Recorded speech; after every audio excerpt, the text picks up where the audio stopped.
Assalamualaikum dan selamat sejahtera diucapkan kepada semua.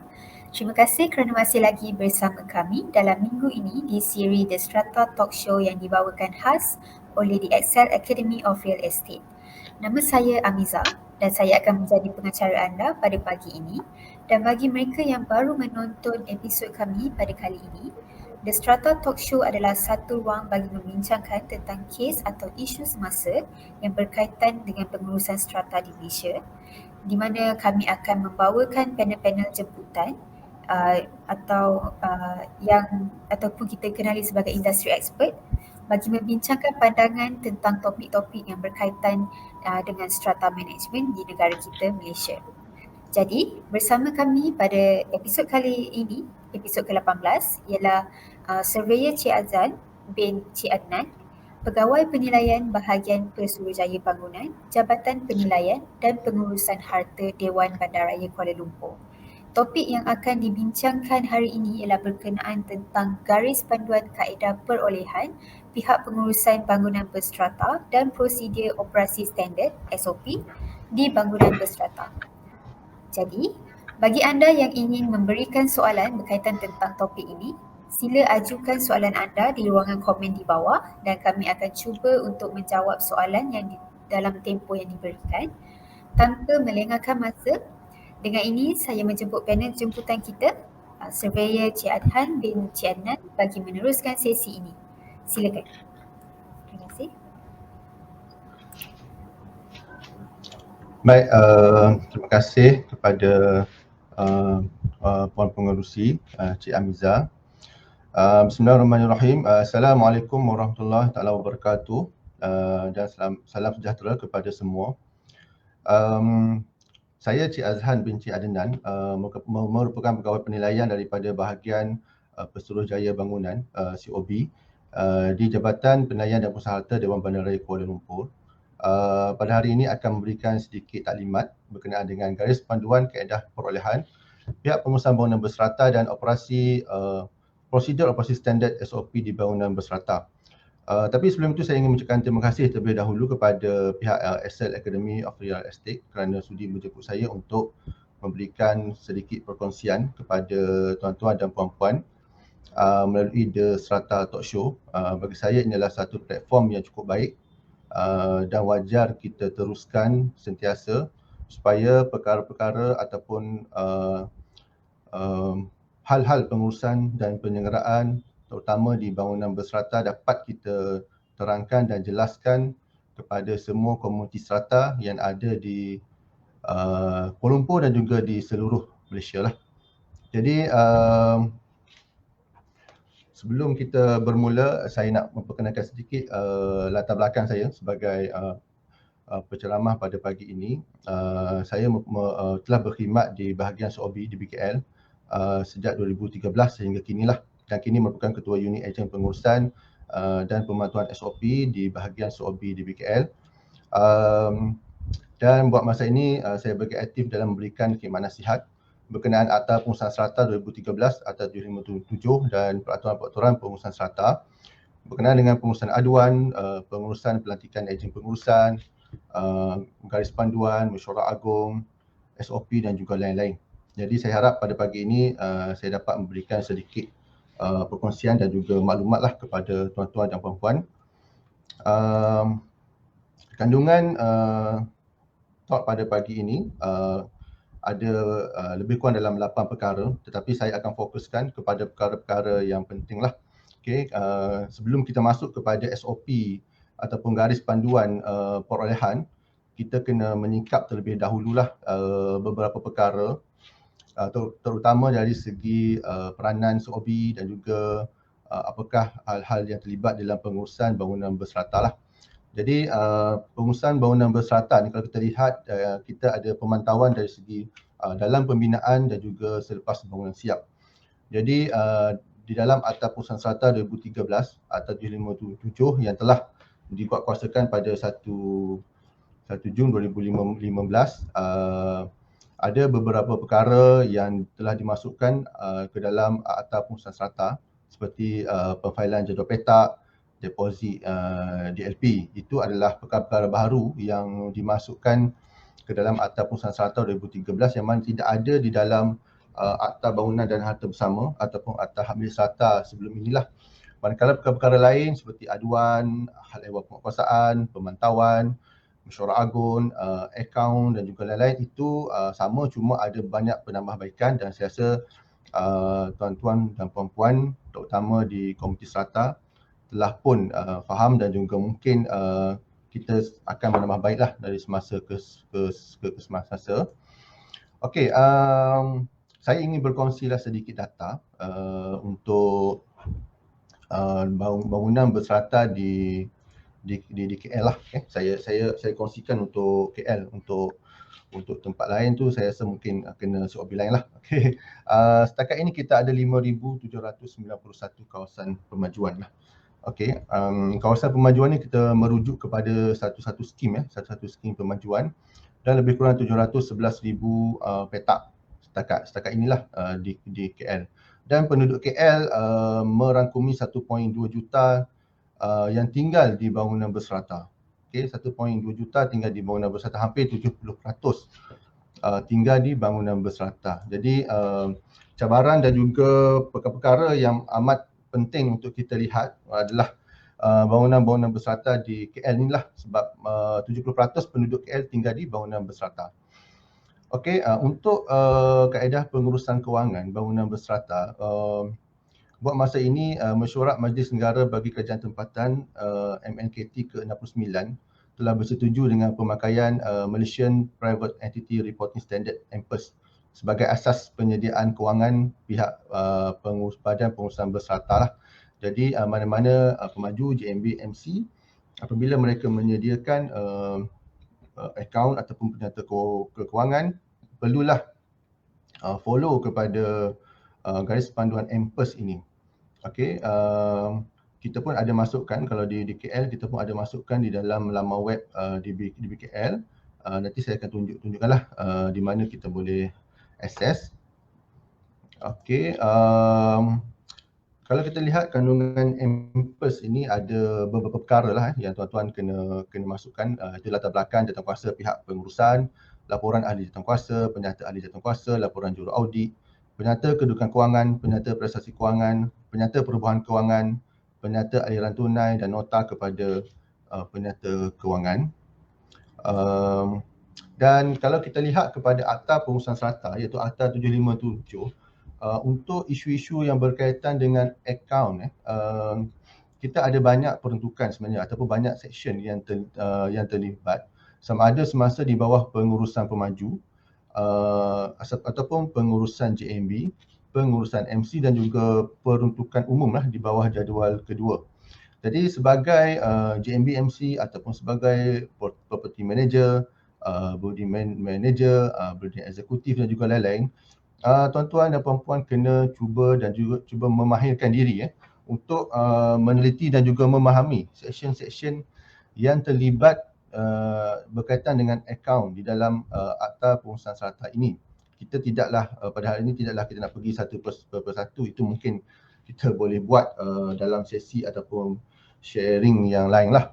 Cuma ini adalah seksyen-seksyen yang terlibatlah di dalam Akta 757 ataupun Akta Pengurusan Strata. Okey, selalunya masalah yang berlaku dari segi akaun ini adalah semasa penyerahan. Okey, semasa penyerahan pengurusan, terutamanya daripada pemaju kepada JMB, kemudian daripada JMB kepada JMB yang lain ataupun daripada JMB kepada MC dan daripada MC kepada MC yang lain. Okay, so selalunya dekat sini lah timbul isu ada dokumen tak lengkap, akaun tidak diaudit ataupun duit tak cukup, duit hilang dan sebagainya. Jadi di dalam Akta Pengurusan Strata ada penambahbaikan lah di bawah Akta Pengurusan Strata di mana bagi penyerahan antara pemaju kepada JMB, iaitu selepas daripada selesainya mesyuarat agung tahunan pertama JMB, kemudian ada AJK JMB yang dilantik, maka pihak pemaju perlu menyerahkan akaun kepada pihak JMB lah, iaitu semua baki di dalam akaun teraudit dan juga semua aset ada dinyatakan dalam seksyen 15.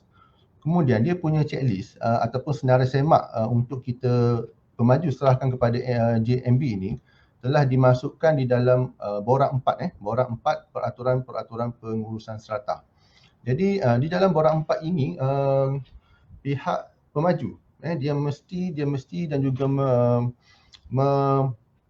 memahami dan menyerahkan semua perkara-perkara yang melibatkan item-item yang telah dinyatakan di dalam borang 4 ini. Okey.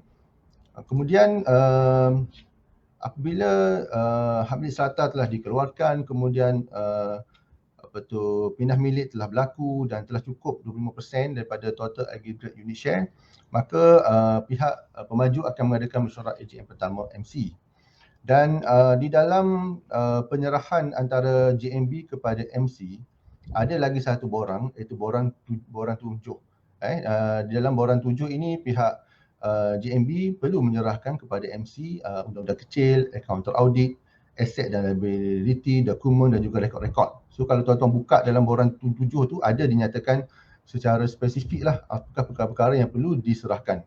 Dan kita kena ingat JMB ni dia akan terbubar 3 bulan selepas tarikh AGM pertama MC lah. Itu JMB terbubar. Walau bagaimanapun penyerahan ini perlu dibuat dalam tempoh 1 bulan lah selepas JMB atau selepas MC ataupun selepas mesyuarat agung pertama MC. Dan kalaulah kita penyerahan ini berlaku dengan lancar, maka isu-isu akaun ini tidak akan menjadi masalah. Tetapi apa yang berlaku, kebanyakannya penyerahan ini tidak berlaku dengan lancar sebab tidak ada dokumen yang lengkap ataupun pengurusan sebelum ini, iaitu pengurusan pemaju, pengurusan JMB tidak dijalankan dengan baiklah. Okey, ini adalah carta alih lah untuk penyediaan akaun, iaitu senarai dokumen, kemudian lantik accountant, lantik juru audit. Lantik accountant ni untuk kita buat penyataan kewangan tu supaya menjadi lebih teratur. Kemudian lepas tu barulah nanti juru audit untuk audit akaun tersebut. Kemudian hantar salinan penyata yang telah diaudit kepada pihak SOB dan juga bentangkan di dalam mesyuarat agung tahunan AGM. Okey. Setakat ini pihak SOB ni kita telah memantau aduan. Kalau tuan-tuan tengok setakat yang kita terima, hampir 30% aduan yang kita terima daripada tahun 2016 dan 2020 adalah berkaitan dengan salah guna kuasa, pecah amanah, penyelewengan pemaju, JMB dan juga MC. Okey, ini yang kita hadapi dan kita lihat perkara ini semakin menular dan semakin banyak isu-isu ataupun aduan-aduan penyalahgunaan kuasa, pecah amanah dan juga penyelewengan lah di kalangan pemaju, JMB dan juga MC lah. Selain daripada itu, ada juga isu-isu lain isu-isu lain di dalam pengurusan kewangan bangunan berserata ni. Kalau kita lihat Akta 757 dan juga peraturan pengurusan strata, walaupun baru dikuatkuasakan pada tahun 2015, ianya tetap tidak menyatakan secara terperinci mengenai kaedah perolehan JMB MC. Perkara ini tidak ada perkara ini tidak ada di dalam Akta Pengurusan Strata dan juga peraturan pengurusan strata bagaimana kaedah perolehan hendak dibuat oleh pihak JMB MC. Kemudian yang kedua, pengurusan kewangan yang tidak sistematik. Selalunya kebanyakan JMB MC mungkin dia tidak melantik accountant yang bertauliah untuk menyediakan akaun dengan lebih baik ataupun untuk menyediakan penyata kewangan dengan lebih baik. So selalunya kalau katalah dia lantik pekerja biasa yang tidak ada pengalaman dan sebagainya, itu akan memberikan masalah lah bila kita nak audit, tak boleh nak audit sebabnya dokumen tak lengkap ataupun ada perkara-perkara yang missing ataupun hilang dan sebagainya. Kemudian pelantikan vendor yang ada hubungan dengan AJK, JMB, MC, ini pun berlaku. Okey, ini pun berlakulah di kalangan JMB MC. Mungkin dia rasa lebih mudah dilantik orang-orang yang ada kaitan supaya lebih senang dia nak mengatur ataupun memberi arahan dan juga sebagainya, maka berlakulah aduan dan juga ketidakpuashatian di kalangan JMB dan juga MC. Kemudian kurang pengetahuan dalam pengurusan kewangan di kalangan AJK, JMB, MC ini banyak juga, cuma kita kena ingatlah apabila kita telah pun melantik syarikat ataupun managing agent ataupun syarikat pengurus harta di dalam GMB ataupun MC kita, maka syarikat pengurus harta tersebut perlu memberikan nasihat dan juga panduan kepada pihak JMB-MC dengan baik. So apa yang berlaku, walaupun JMB-MC ni dia tak ada pengalaman, kemudian dia lantik pula syarikat yang mungkin ataupun pengurus bangunan yang mungkin tidak ada ilmu ataupun kekurangan lah. Dia memberikan nasihat yang salah. Jadi inilah pentingnya pihak pengurus bangunan ataupun pihak pengurus harta perlu memahami dan juga mengetahui dengan lebih lanjut terutama hal-hal perolehan. Okey, kemudian pemalsuan dokumen dan perbelanjaan tanpa kelulusan. Ini antara 6 perkara yang kita di COB lihat isu-isu kewangan yang berlaku saban tahun dan juga aduan-aduan yang kita terima setakat ini. Jadi kita sebagai COB memang kita ada kuasa untuk menyiasat dan juga melantik juru audit untuk kita siasat akaun lah ataupun rekod akaun. Kita juga berhak untuk meminta laporan penyata akaun dan juga maklumat kewangan daripada pihak pengurusan. Jadi bila COB pergi ke pejabat, tuan-tuan dan puan-puan, janganlah halau. Okey, sebab kita ada kuasa untuk kita nak minta penyata kewangan ke, laporan, dan tuan-tuan kena serahkan kepada pihak COB lah. So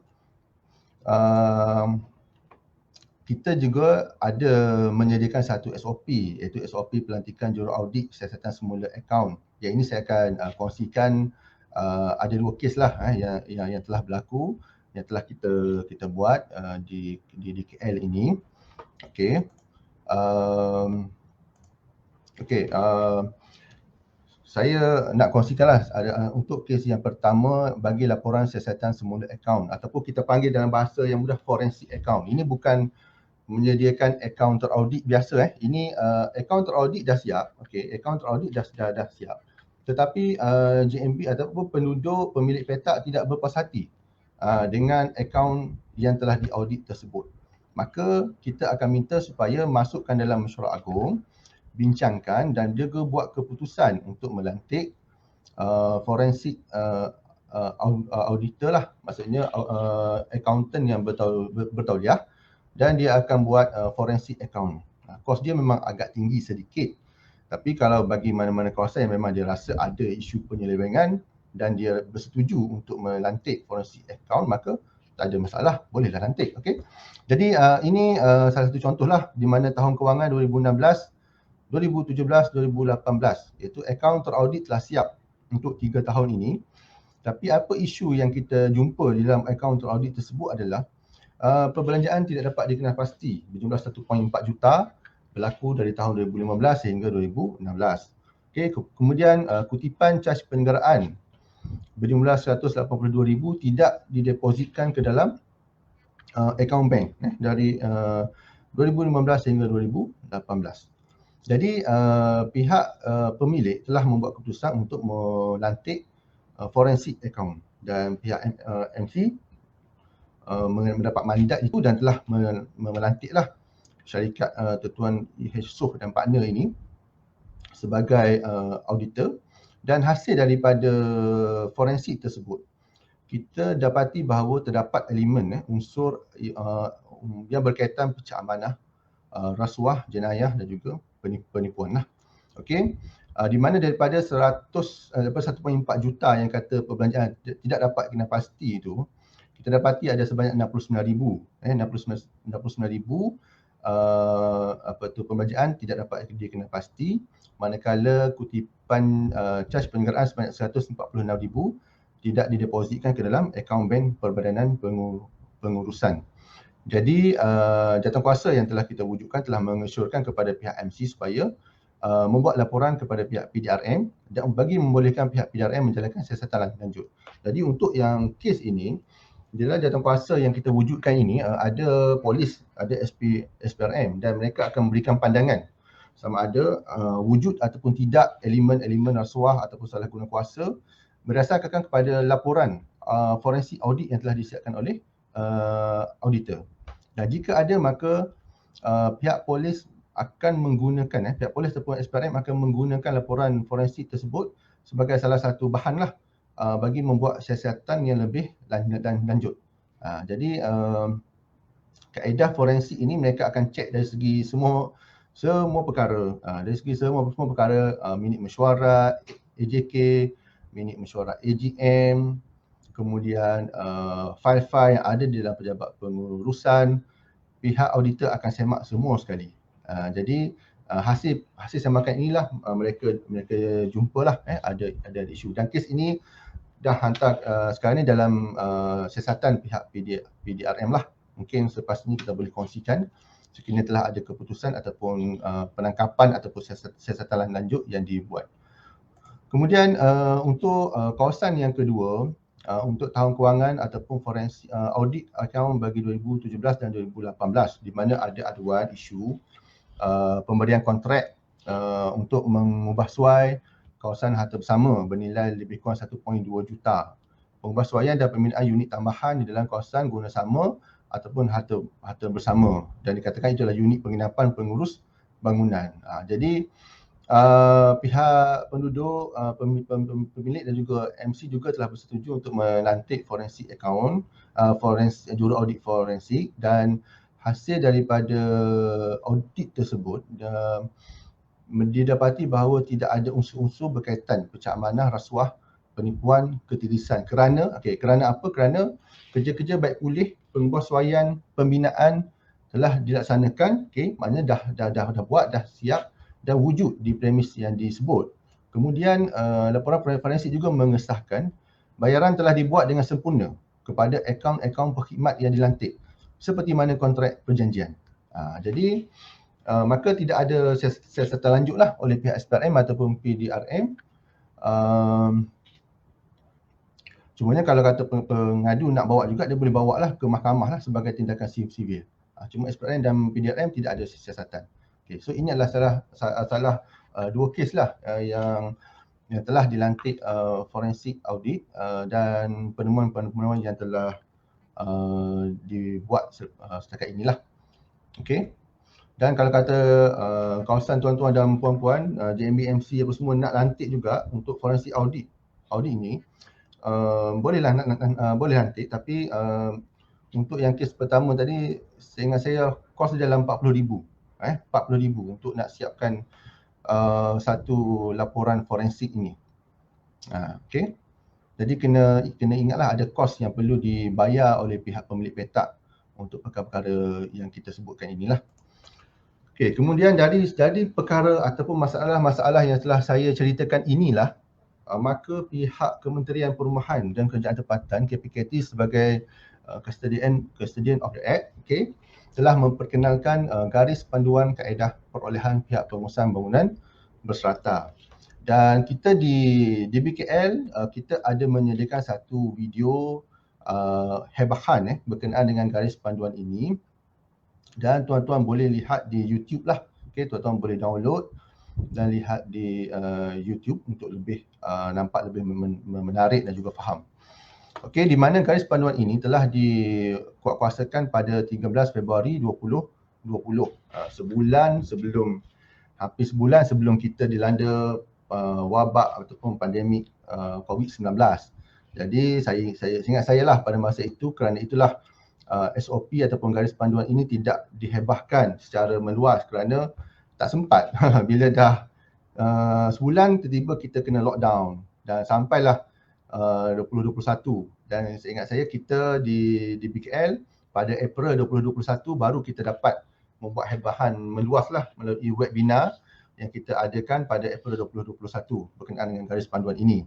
Jadi bagi mana-mana pihak ataupun tuan-tuan dan puan yang tidak ataupun mungkin tidak perasan berkenaan dengan garis panduan yang telah dikeluarkan oleh pihak KPKT ini, tuan-tuan boleh download di Google saja, just Google saja, dan terus boleh jumpalah garis panduan kaedah perolehan pihak pengurusan bangunan berserata.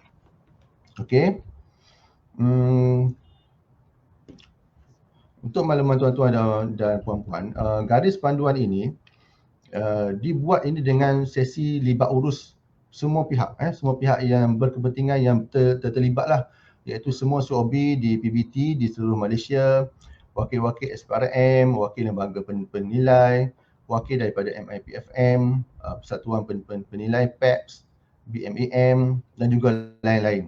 Okey, yang maknanya bukanlah kita buat SOP ini ataupun garis panduan ini secara sendirian, tak ada. Ini kiranya ada orang kata sesi engagement lah dengan semua pihak-pihak yang berkepentingan. Okey. Dan garis panduan ini kita buat untuk memberikan orang kata guideline ataupun panduan kepada pihak JMB MC ataupun sub MC, ejen pengurusan untuk menggunakan ataupun membuat perolehan dengan lebih telus dan juga terbuka lah supaya kita dapat selesaikan masalah-masalah ataupun aduan-aduan yang saya sebutkan sebelum ini. Okey,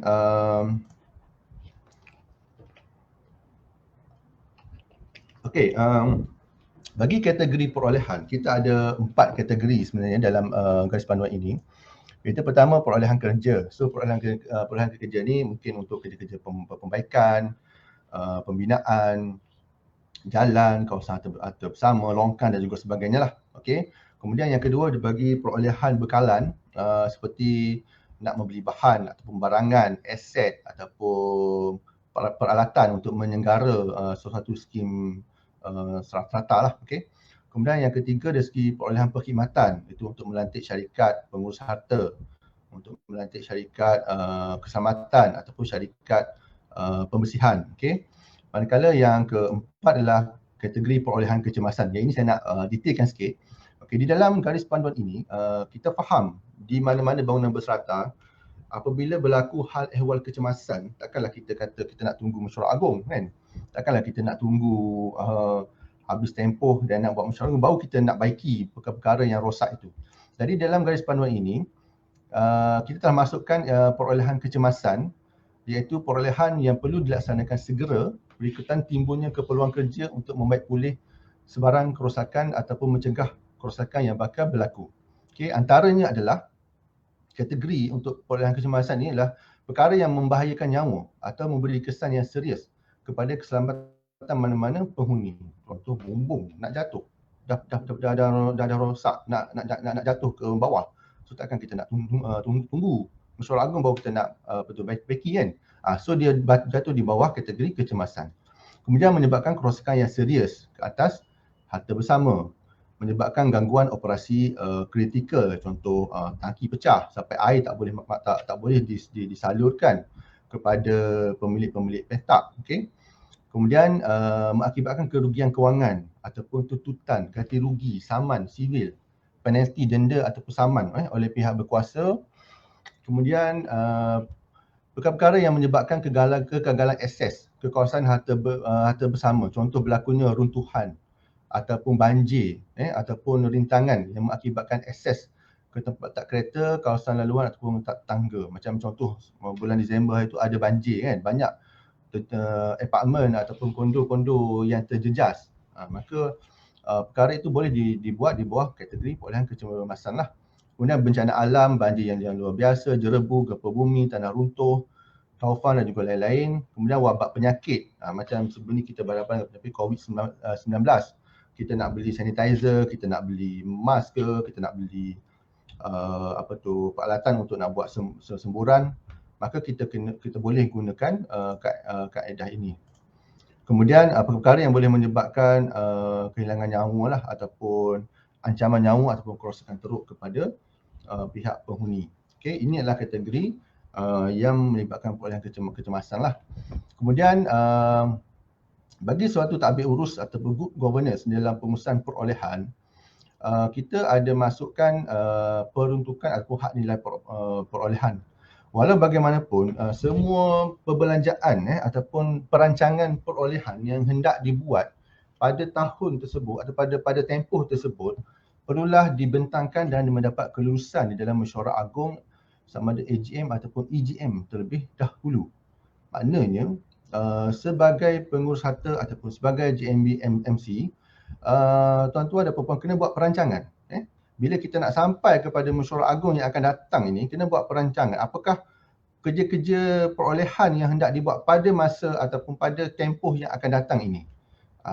Jadi semua perkara itu dibentangkan, kemudian diluluskan di dalam mesyuarat agung lah. Mungkin tuan-tuan kena buat satu bajet, kemudian masukkan semua sekali, perolehan bekalan, perolehan untuk perkhidmatan dan juga lain-lain. Kemudian dapatkan kelulusan di dalam suatu mesyuarat agung. Selepas lulus dalam mesyuarat agung, barulah kita boleh melaksanakan kerja-kerja perolehan. Kena follow pula kepada kaedah perolehan yang telah ditetapkan ini dan juga hak nilai di dalam perolehan ini. Okey. Ini adalah kaedah perolehan. Kita ada 5. Pertama adalah pembelian tunai runcit ataupun petty cash, di mana setiap bil dihadkan sebanyak RM500 dan haknya sehingga RM3,000 sahajalah. Okey, kemudian yang kedua pembelian terus. Okey, pembelian terus ni di bawah RM3,000. Maksudnya apa-apa amount yang di bawah RM3,000 boleh dibuat pembelian secara terus. Manakala yang ketiga dari segi sebut harga, iaitu untuk urusan-urusan perolehan di bawah RM100,000. Di dalam sebut harga ini, pihak JMBMC perlu mendapatkan 3 tawaran. 3 tawaran sebut harga, kemudian dipamerkan di papan notis dan juga perkara ini boleh diselesaikan dalam masa tempoh satu bulan lah. Kemudian bagi amount ataupun kos yang melebihi RM100,000, maka pihak JMBMC perlu membuat kaedah perolehan secara tender.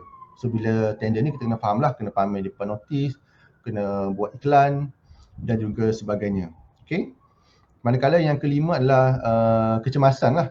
Di dalam kecemasan dihadkan RM10,000 ataupun 20% daripada anggaran bajet tahunan semasa yang mana lebih tinggilah. Contohlah pada tahun itu dah buat dalam mesyuarat agung, bajet semasa 2 juta contoh kan, bajet untuk tahun ataupun tempoh tersebut 2 juta. So perolehan kecemasan boleh dibuatlah sebanyak 20% daripada amount tersebut. Kalau lebih nanti lagi saya ceritakan kalau lebih apa yang kita kena buat. Jadi kita di SOB ni kita harap supaya tuan-tuan boleh follow had nilai perolehan ini. Jadi kalau kata ada isu apa semua, kita dah boleh menjawab kepada pihak pemilik. Kalau sebelum ini tidak ada garis panduan ini. So bila tak ada, kita pun buatlah senang. Contoh RM10,000, terus buat pembelian terus, tak ada sebut harga contoh. Kemudian RM100,000, just buat sebut harga sahaja. Nak lantik kontraktor cleaner contoh kan. Kita ambil sebut harga 3, ada nak lantik. So selepas ini bila kita dah ada garis panduan ini, maka kena follow lah kaedah perolehan yang telah dinyatakan. Okay, so kalau mungkin tak nampak sangat slide ni, tapi kalau tuan-tuan boleh lihat, refer kepada garis panduan ni, saya pun ada satulah simpan. Telah dinyatakan secara khusus bagaimana kaedah-kaedah hendak dibuat bagi pembelian terus, sebut harga, tender juga kecemasan lah. Cuma tadi yang untuk kecemasan itu, kaedah dia kalau kita lihat kepada garis panduan ini, sekiranya berlaku kecemasan, arahan untuk melaksanakan kerja-kerja kecemasan perlu mendapat keputusan daripada pertama jawatankuasa pengurusan, maksudnya pihak JMBMC lah kena bagi kelulusan. Okay. Kemudian kalau katalah mesyuarat AJK hendak dibuat tu tak cukup quorum, mungkin pada masa kecemasan itu berlaku, banyak AJK berada di luar kawasan, maka boleh juga mendapatkan keputusan daripada 2 atau 3 orang pemegang jawatan utama, iaitu pengerusi, setiausaha ataupun bendahari. Okey. Katakanlah tak dapat juga, katalah 3 orang ni pun semua pergi bercuti juga pada masa tu. Okey. Maka bolehlah kelulusan ini diperoleh daripada mana-mana 2 orang jawatankuasa yang lain. Saya rasa ada lah tu. Takkanlah semua orang tak ada langsung kan. Okey. Dapatlah 2 orang daripada AJK yang lain lah. Kemudian lantikan pembekal apa semua kontraktor ni boleh dibuat terus tanpa perlu memanggil sebut harga yang lain. Dan sekiranya had nilai perbelanjaan ini lebih, maknanya lebih daripada 20% daripada bajet semasa, maka perkara ini tetap dibenarkan, cumanya selepas ini perlu diratifikasi ataupun disahkan semula di dalam mesyuarat agung tahunan, AGM ataupun mesyuarat agung luar biasa lah. Dan 1 bulan selepas perolehan dibuat, hendaklah pihak JMFC adalah menyediakan satu laporan yang lengkap, dan kemudian bila sampai masa AGM ataupun EGM, bentangkan semula untuk pengesahan. Okey. So, saya harap itu clear lah, itu perkara yang saya nak tekankan, dan tuan-tuan boleh terus follow kaedah ini. Okey. Ini carta alih saya rasa tak perlu saya pergi secara terperinci untuk carta alih ini. Nanti tuan-tuan boleh lihat dan boleh telitilah di dalam garis panduan. Okey. Carta alih pembelian teruh, carta alih perolehan sebut harga, carta alih tender dan juga kecemasan. Cuma di dalam garis panduan ini kita juga ada menyediakan, ataupun pihak kita juga ada menjadikan template ataupun orang kata template dokumen, template dokumen sebut harga, template dokumen tender. So kita dah boleh follow lah sedikit sebanyak perkara-perkara yang ataupun spek ataupun spesifikasi yang telah dinyatakan di dalam garis panduan ini. Dan ini saya ingatkan juga, apabila tuan-tuan buat kaedah perolehan, terutamanya tender, bila kita melantik syarikat pengurus harta, kita lantik cleaner, kita lantik security, pastikan kena ada satu agreement ataupun SLA. Banyak yang kita lihat, yang saya jumpa, dia bukan tak ada agreement, dia hanya ada offer and acceptance. So dia masukkan hal-hal terma itu di dalam satu surat, dan pihak JMB ataupun pihak MC sign lah sebagai accept kepada offer tersebut. Dan bila kita rujuk kepada lawyer, memang perkara itu boleh dijadikan ataupun dikatakan sebagai agreement. Dia pun terikat sebagai agreement. Cuma bila orang itu offer kepada kita dan kita accept, selalunya banyak perkara-perkara yang dimasukkan di dalam offer and acceptance itu lebih memihak kepada pihak yang bagi offer. Maknanya memihak kepada pihak kontraktor ataupun lebih memihak kepada pihak service provider. Saya ambil contoh, kalau katalah kita lantik cleaner, contoh dia kata okey, dia akan buat kerja-kerja ini apa semua, sapu cuci, dia akan sediakan sabun dan juga sebagainya. Kemudian tak ada mention langsung. Kalau katalah pekerja dia tak hadir, apakah JMB boleh buat, nak denda ke, nak kenakan apa tambahan fee ke, ataupun kerja-kerja itu tidak dijalankan dengan memuaskan. So tidak ada. Yang ada dia hanya bagi general saja. Tak adalah pemotongan, boleh potong RM100 ke setiap kes, boleh potong 10% ke, tidak ada. Jadi bila kita accept sahaja benda tu, dan bila berlaku masalah, kita tak boleh nak potong dia punya fee tu. Kalau kata sebulan kena bayar RM30,000, terpaksa jugalah kita bayar RM30,000. Itu yang saya cakap, dia kena ada satu SLA ataupun satu agreement yang lengkap, dan dua-dua pihak kena baca, dan kena teliti, kena counter dan sebagainya, dan kena inilah barulah sign dan juga stamping. Sama juga untuk lift. Lift kalau kita lihat, kalau kita lantik kontraktor, lift selalunya tak ada sangat dia punya penolakan ataupun denda tu. Kalau kata dia lambat sampai ataupun berlaku main trap, patut kena datang dalam masa 30 minit, dia sampai dalam masa 45 minit, ataupun kerja-kerja yang dia buat itu sepatutnya kena selesai dalam masa 1 minggu, tapi 2 minggu dia ambil apa tu masa. So benda tu pun boleh dimasukkan sebagai di dalam agreement untuk kita denda ataupun kita tolak daripada fee dia. Itu perkara yang saya nak highlightkan lah. So selain daripada itu, bagi kita sebagai JMB, saya nak ingatkan ini untuk JMB pula, JMB dan juga MC. Sebagai JMB ataupun MC, bila pihak syarikat pengurus harta ataupun property manager bagi tahu kita, tuan pengerusi ataupun setiausaha ada masalah ini, contohlah pam rosak ataupun tangki bocor ataupun longkang tersumbat, dan ada kerja-kerja yang nak dibuat. Jadi kita kena ada satu orang kata bertulis, iaitu borang permohonan perolehan. Ini supaya kita dapat selamatkan pihak JMB MC daripada memberikan satu orang kata keputusan ataupun arahan yang tidak ada matlamat jelas ataupun tidak ada justifikasi yang jelas. So kalau tuan-tuan tengok borang permohonan perolehan ini, kita boleh lihat di sini kita ada masukkan perolehan apa yang hendak dibuat, bekalan ke, perkhidmatan ke, kerja ke, kerja kecemasan.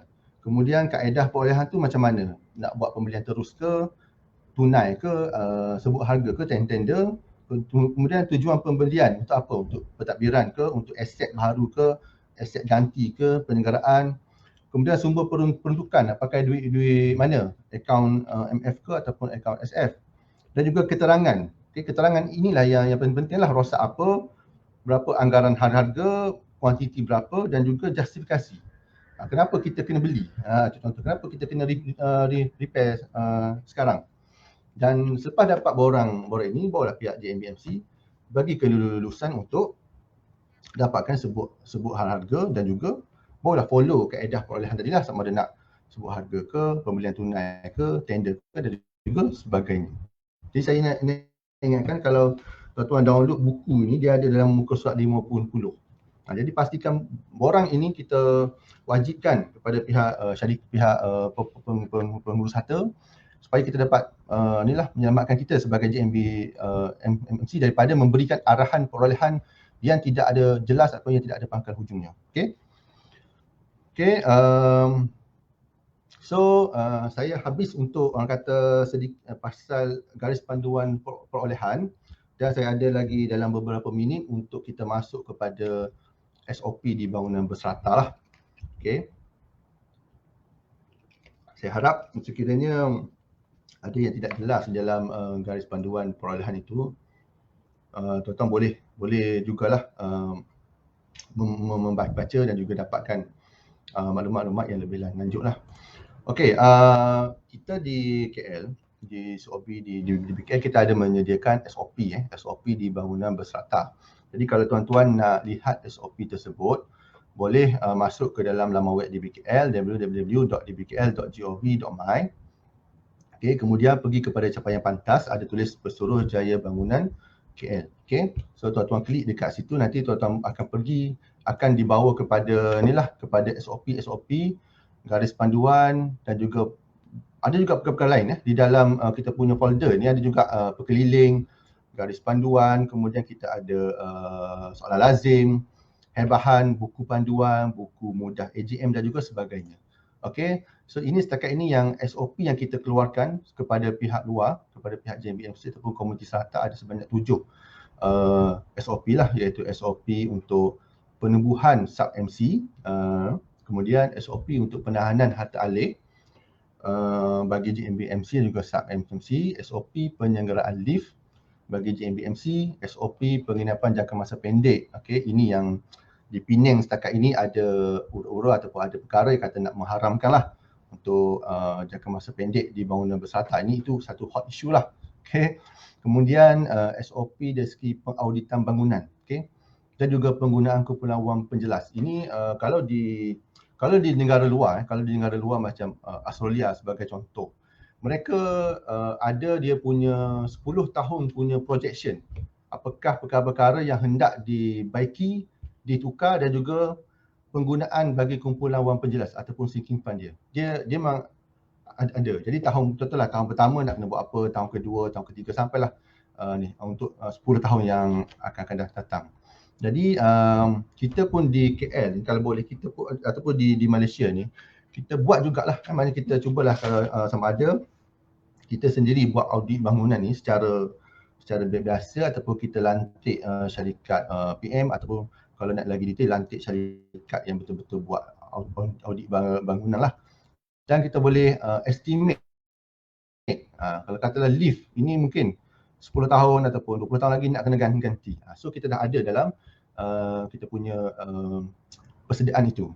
Walaupun mungkin pada masa itu orang kata nak kena ubah benda, tapi sekurang-kurangnya semasa kita menjadi JMBMC ataupun semasa kita menguruskan bangunan tersebut, kita ada menyediakan perkara inilah. Kemudian SOP penundaan kereta buruk dan terpakai, dan juga SOP pelantikan juruaudit serta semula forensic account. Jadi untuk pagi ni saya nak tekankan untuk 4 SOP saja yang penting. Satu untuk SOP sub-MC. So untuk sub-MC ni, sebelum tuan-tuan membuat keputusan ataupun nak bergerak kepada next step, step untuk kita kata nak tubuhkan sub-MC, tuan-tuan kena pastikan syarat-syarat tambahan ini perlu dipenuhi terlebih dahulu. Okey, yang pertama, kawasan pemajuan tu hendaklah 100% telah disiapkan. Termasuklah jika yang berfasa juga telah mendapat CCC. Bila dah siap semua barulah boleh kita nak sembang pasal sub MC. Kalau tak siap, tunggu dulu. Okey. Kemudian hak milik serata perlu dipindah milik dan telah mencapai sekurang-kurangnya 2/3 daripada unit share aggregate petak. Okey, maknanya serata dah keluar dan 2/3 telah pun pindah milik. Sebab apa? Sebab kita nak buat ketetapan nanti, ketetapan komprehensif nanti kena 2/3. 2/3 daripada pemilik petak yang berbentuk MC itu setuju untuk sub MC, barulah kita boleh buat sub MC. Sebab tu kena 2/3 mesti dah pindah milik. Okey, hak milik serata. Kemudian kedudukan kewangan MC adalah kukuh dan stabil. Sebabnya kita nak kena melantik konsultan ataupun juruku untuk membuat plan harta bersama terhad. Jadi kalau kata duit tak ada, memang tak bolehlah kita nak buat sub MC itu. Okey, kemudian kena ada 2 ataupun lebih pemilik petak bagi kawasan yang dicadangkan untuk sub MC. Sebagai contoh, kalau kata di atas itu adalah apartmen ataupun kondo, di bawah itu adalah kedai-kedai kan, ataupun commercial lot. So commercial lot tu mesti ada, kalau katalah commercial lot tu nak jadi sub MC, so pemilikan untuk commercial lot tu mesti ada 2 orang ataupun lebih. Dia bukan seseorang. Kalau seorang tak boleh lah. Okey. Kemudian memperolehi sekurang-kurangnya 3 sebut harga bagi mendapatkan khidmat juruku tanah bertauliah untuk menentukan persempadanan sub MC. Ini yang katakan tadi kos tu. So bila dah selesai 5 perkara ini, barulah kita boleh pergi kepada dalam SOP kita dah mention kena ada mesyuarat agung untuk pertama kali, niat dulu. Kemudian yang kedua, mesyuarat agung yang kedua bentangkan dia punya plan, kos dan juga sebagainya, dapatkan kelulusan. Dan mesyuarat agung yang ketiga barulah dibuat pengundian untuk penubuhan sub MC. So kalau kita nak cerita detail pasal sub MC ni, kena ada forum lain lah supaya berbola lebih jelas kan. Okey, kemudian untuk tunda kereta. Okey, untuk tunda kereta ini panjang dia punya proses dia, tetapi saya nak highlightkan di penghujungnya apakah tindakan terakhir selepas dah selesai, dah notis dah keluar, report polis dah dibuat, kemudian semua perkara-perkara telah dibuat. Apakah perkara yang terakhir yang perlu dibuat oleh pihak MC adalah melantik kontraktor untuk mengeluarkan ataupun untuk menunda kenderaan tersebut. Maknanya secara pihak JMBMC kena lantik, kena lantik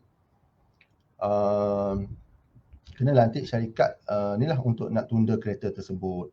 Okey, cuma guideline kita ni, kita tak nak tuan-tuan terus lantik. So kita nak tuan-tuan buat dulu. Notis ada berapa hari, 30 hari dan sebagainya. Kemudian buat laporan polis. Kalau kata tak ada kes polis, barulah kita proceed kepada next step. Tapi kalau katalah ada polis punya kes, maka kena buat aduan kepada pihak polis. Okey. Kemudian SOP yang seterusnya adalah SOP lift, penyelenggaraan lift. Okey, kita faham. Kita faham SOP kita faham. Pihak JMBMC ataupun pihak JKKP, pihak JKKP ataupun DOSH, mereka memang ada ataupun pihak kontraktor lift, pihak kontraktor lift memang kena buat inspection ataupun kena buat checking lift setiap bulan. Kemudian competent person kena buat CP kena buat inspection untuk 3 bulan sekali. Dan perkara ini memang kena follow requirement yang telah dibuat oleh pihak JKKP.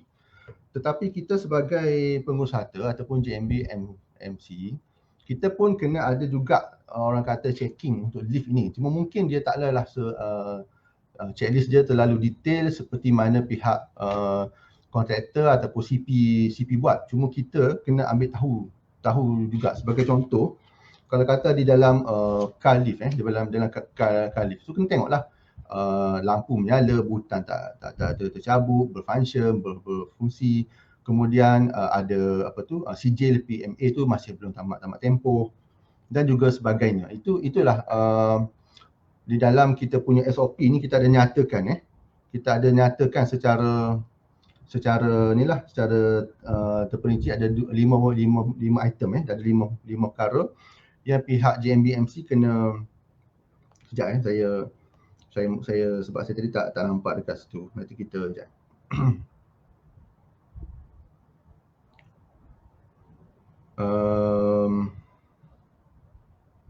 Kalau tuan-tuan download kita punya SOP ni boleh lihatlah. Okey. Okey. Sebagai contoh di dalam bilik jentera, maknanya dekat atas sekali. So kita kena tengok bilik sentiasa berkunci. Sebab apa? Sebab ada kes bilik jentera tu dia tak kunci. So bila berlaku kebakaran, pihak insurans kata tak boleh cover sebab bilik lift yang dekat atas tu, yang atas sekali dekat kita punya tu tak dikunci. So dia anggap sebagai benda tu mungkin ada vandalism ataupun ada orang pergi bakar. Jadi itu yang benda yang tugas yang perlu dibuat oleh pihak pengurus harta ataupun pihak JMB MC lah. Okey. Kemudian alat pemadam api masih sah. Sistem pengudaraan dia berfungsi. Kemudian sistem pencahayaan memuaskan. Kemudian tiada kebocoran. Ini adalah perkara-perkara yang penting, terutama di dalam bilik lift di dalam bilik lift yang dekat atas tu. Kalau kata bocor ke ataupun panas ke, itu dia pihak kontraktor pun dia akan cakap ini kesalahan pihak JMB, bukannya pihak kami sebagai kontraktor. So elemen ini kita kena ambil tahulah. Kemudian daripada yang kedua, kereta lift, iaitu lift car. Okey, sistem penggera keselamatan berfungsi, pengudaraan baik, PMA plate number ada, kemudian pencahayaan, lantai, button semua. So itu yang kena check. Kemudian untuk lift kering ke, bersih ke, tidak berminyak, tangga akses ada, kemudian counterweight rambai, kemudian untuk yang keempat car top lift, maknanya bersih dan juga lain-lain lah. Jadi tuan-tuan boleh lihat secara terperinci perkara ini. Cuma apa yang saya nak ingatkan adalah jangan lepaskan hal-hal pemantauan lift ini 100% kepada pihak syarikat lift. Dia akan pantau, dia akan cek benda-benda yang di bawah tanggungjawab dia. Tapi bila benda itu di luar tanggungjawab dia, ataupun kesilapan itu ada jatuh kepada pihak JMB MC, maka kita yang kena bertanggungjawab. Okay, so minta sangat supaya tuan-tuan dapat tengok SOP penyelenggaraan lift ini. Kemudian yang terakhir adalah SOP penahanan harta alih. Okay, kita faham di bangunan berserata banyak orang kata charge penyelenggaraan yang tidak dibayar. Jadi tuan-tuan nak buat penahanan harta alih lah ataupun sitaan harta alih. Jadi sebelum pihak SOB mengeluarkan warta untuk membenarkan penyitaan harta alih itu dibuat, kita akan keluarkan satu surat. Kita akan minta pihak JMBMC jawab dulu. Pertama, adakah pihak tuan telah memahami tata cara dan juga pelaksanaan sebelum, semasa dan juga selepas untuk operasi sitaan ini. Kemudian yang kedua, siapa yang akan melaksanakan waran penahanan? Sila kemukakan latar belakang dan juga bio data beliau. Kita nak tahu siapa yang nak buat. Kemudian adakah pihak tuan mempunyai tempat yang selamat untuk menyimpan barang-barang yang disita? Okay, ini yang kalau di KL yang kita reject sebenarnya sebab dia tak ada space, dia tak ada tempat. Sebab bila you sita barang tu masih lagi belum menjadi milik JMB. Sebab you hanya baru sita. Mungkin dalam tempoh itu pemilik pergi bayar. So bila dia pergi bayar, dia tengok itu rosak, ini dah ada rosak. So kita pula yang bertanggungjawab nak kena menjawab. Jadi kena ada tempat yang selamat untuk disimpan. Kemudian siapakah yang akan dilantik sebagai pelelong awam bagi melelong barang-barang yang disita, dan yang terakhir adalah tarikh cadangan untuk melaksanakan penahanan. So selepas semua perkara ini kita berpuas hati, barulah pihak SOB akan mengeluarkan waran penahanan harta alih. Jadi yang ini pun tuan-tuan boleh refer secara detail lah SOP penahanan harta alih di dalam garis panduan ataupun di dalam laman web di BKL yang telah kita sediakan. Okay, so itulah yang terakhir daripada saya. So harapan kita, terutama harapan SOB, kita nak supaya bangunan dan fasiliti ini terurus, pengurusan kewangan yang berintegriti, pemilik hidup dalam keadaan selesa dan harmoni, dan yang terakhir kita nak supaya komuniti serata yang mampan. Okey, jadi itu saja, saya serahkan balik kepada pengerusi majlis. Okey, baik. Terima kasih Surveyor Cik Adnan kerana sudi menjawab kerana sudi berkongsi info dengan kami. Semoga kita dapat tingkatkan ilmu tentang topik ini Jadi kalau ikutkan masa tak banyak, jadi kita akan beralih ke sesi soal jawab. Mungkin saya boleh ambil beberapa soalan. Jadi bagi mereka yang mempunyai soalan, boleh ajukan kepada panel kami. Boleh tulis soalan anda di ruangan komen di bawah. Okey, kalau ikutkan di sini ada beberapa soalan. Saya ambil daripada Encik Haziq Norzalizan. Salam Tuan Speaker. Thank you for sharing. Soalan saya, apakah yang perlu dilakukan sekiranya had perbelanjaan bagi kerja kecemasan adalah melebihi had kelulusan yang dibenarkan jawatan kuasa? Silakan. Okey, terima kasih Tuan Haziq. Tadi saya ada menjawab juga sebenarnya untuk soalan ini. Kalau katalah untuk kecemasan ini dalam garis panduan dinyatakan adalah sebanyak RM10,000 ataupun 20% daripada bajet tahunan semasa yang mana lebih tinggi. Okey.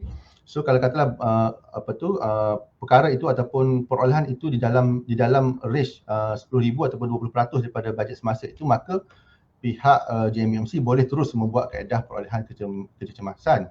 Walau walaupun lebih sebab mungkin kos itu lebih mahal daripada 20% itu, jadi tetap juga boleh dibenarkan. Maknanya tetap juga dibenarkan tetapi dengan syarat selepas perolehan itu dibuat, pihak JMBMC perlu menyediakan satu laporan. Okey, laporan kerja-kerja perolehan dan juga pembaikan dan seterusnya kena meratifikasi perolehan kecemasan itu di dalam suatu mesyuarat agung tahunan ataupun yang akan datang ataupun dalam mesyuarat agung luar biasa. Maksudnya boleh buat tetapi selepas itu kena ratifikasi semula di dalam mana-mana mesyuarat agung. Okey. Jelas Okey, baik. Terima kasih. Harap dapat menjawab soalan. Seterusnya daripada Cik Azlan Majid. What's your thoughts on penginapan pendek? Silakan.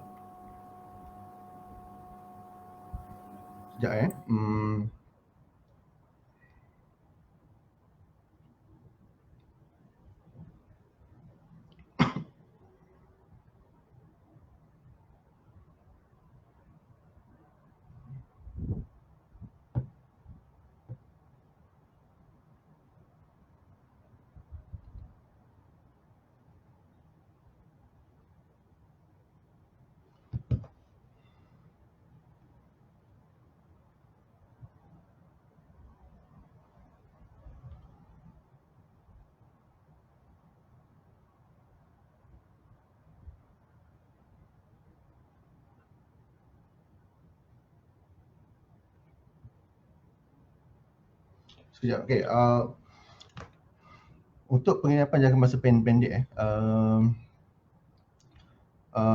ini lebih kepada apakah pandangan untuk penginapan jangka pendek. Sebenarnya itulah kita sebenarnya dalam SOP di BKL untuk penginapan jangka masa pendek ni kita benarkan tetapi ada tertakluk kepada beberapa syarat-syarat lah yang telah kita nyatakan di dalam SOP kita. Jadi kita kata kita tak boleh nak halang 100%.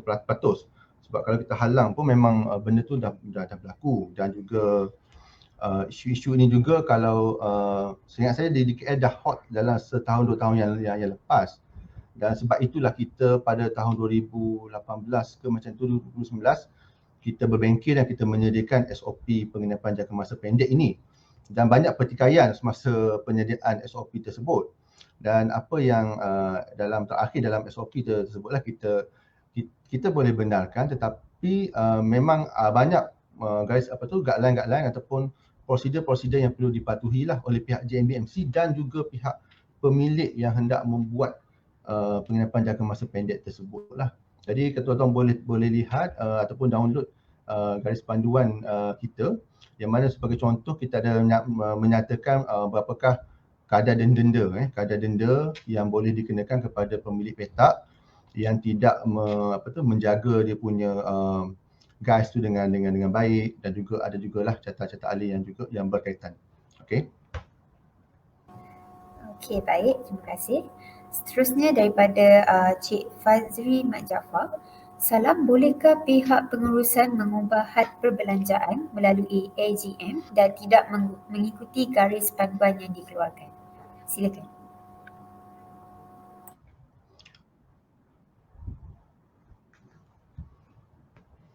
Okey, sekiranya berlaku apa-apa aduan ataupun siasatan oleh pihak SPRM ataupun PDRM, soalan pertama yang dia akan tanya adalah, ada tak akta yang terlibat ataupun ada tak garis panduan yang terlibat untuk untuk ke atas perkara inilah. Okey, contohlah kita buat kaedah perolehan, contoh untuk pelantikan kontraktor sebagai contoh. Sepatutnya RM100,000 kena buat tender, tapi kita buat sebut harga dan lantik pula di kalangan kawan-kawan, dan adalah isu dekat SPRM. Jadi SPRM akan tanya soalan yang pertama, ada tak garis panduan tersebut? So kalau ada, dia akan tengok garis panduan itu, sebab garis panduan itu dikeluarkan oleh pihak pihak berkuasa, itu pihak KPKT. Jadi kita kena follow. Cuma sekiranya kita rasa ada perkara-perkara yang di dalam garis panduan ini kita kena tambah baik dan juga sebagainya, bolehlah kita buat kata satu surat ataupun satu permohonan ataupun satu inilah kepada pihak KPKT supaya kita dapat lihat adakah isu dan juga sebagainya. Garis panduan ini baru dan walaupun dah keluar 2020, kita anggap dia barulah. Jadi selepas ini sekiranya ada perkara yang kita kena pindah atau nak kena tambah baik, bolehlah kita usulkan dan SOB pun kita boleh usulkan juga kepada pihak KPKT. Cuma buat masa ini kita kena follow. Itu jawapan dia. Alright, okey, baik. Terima kasih. Soalan seterusnya daripada Spring Tan. Can a strata property owner convert a strata title residential apartment in Airbnb? And if there are any implication on fire insurance if used for commercial purpose, need it have to apply for approval from local team council? Silakan. Maksudnya dia nak buat Airbnb lah, okey. Dia residential, tapi dia nak buat juga Airbnb. Jadi macam saya kata tadi, kita dah keluarkan garis panduan ataupun SOP untuk pelaksanaan Airbnb di bangunan berserata. Jadi tuan-tuan boleh follow SOP tersebut, okey. Dan berkenaan dengan fire insurance, adakah dia akan ni untuk commercial purpose, itu kita kena tanya-tanya lah. Kita kena tanya kepada syarikat ataupun insurans mana yang kita ambil, itu di luar bidang kuasa kita, saya lah sebagai SOB untuk menjawab perkara tersebut lah. Okey. Okey, baik, terima kasih. Jadi saya rasa ini adalah soalan yang terakhir. Salam Tuan Speaker, boleh saya tahu sekerap mana penahanan harta alih dilaksanakan di pengurusan strata di bawah seliaan DBKL? Adakah secara berkala? Silakan. Okey, ini soalan yang cukup baik lah. Sebenarnya saya pun nak kongsikan perkara ini. Untuk penyitaan harta alih di bawah Akta Pengurusan Strata, pihak yang perlu membuat sitaan adalah pihak JMB-MC. Dan pihak yang mengeluarkan waran penahanan harta alih adalah pihak COB. Maksudnya pihak JMB-MC kena memohon kepada pihak COB, dan selepas pihak COB berpuas hati dengan 5 jawapan yang telah diberikan oleh pihak JMB-MC, barulah pihak COB mengeluarkan waran penahanan harta alih, dan selepas itu pihak JMB-MC boleh membuat penahanan harta alih. Jadi kalaulah kata pihak JMB-MC tak memohon, maka kita pun tak boleh buat. Jadi nak kalau kata kerap tak kerap tu, setakat ni tak kerap lah. Tak banyak yang memohon, mungkin sebab prosedur dan juga sebagainya. Walau bagaimanapun, saya nak sharekan satu lagi kaedah penahanan harta alih yang turut dibuat oleh JMB-MC, di mana dia mendapatkan arahan daripada mahkamah. Dan mahkamah yang menguruskan penahanan harta alih tersebut, ini telah pun dibuat dalam bulan Februari ataupun bulan Januari Februari baru-baru ini di PPR Kampung Baru Air Panas, di mana sebanyak 4 kes pihak mahkamah telah membuat arahan supaya penahanan harta alih dibuat, sebabkan tunggakan cas penyelenggaraan lebih kurang dalam RM17,000, RM15,000, di mana dia tak bayar langsung sejak dia duduk di PPR tersebut. Dan pihak mahkamah akan melantik